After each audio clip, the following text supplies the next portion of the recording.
এই গানটি আমরা পরিবেশন করছি আমরা সব বোনেরা মিলে।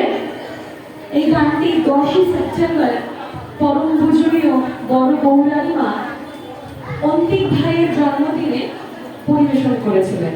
সেটা আমরা করার শুধু এই মিউজিকটার সাথে আমরা চেষ্টা করছি।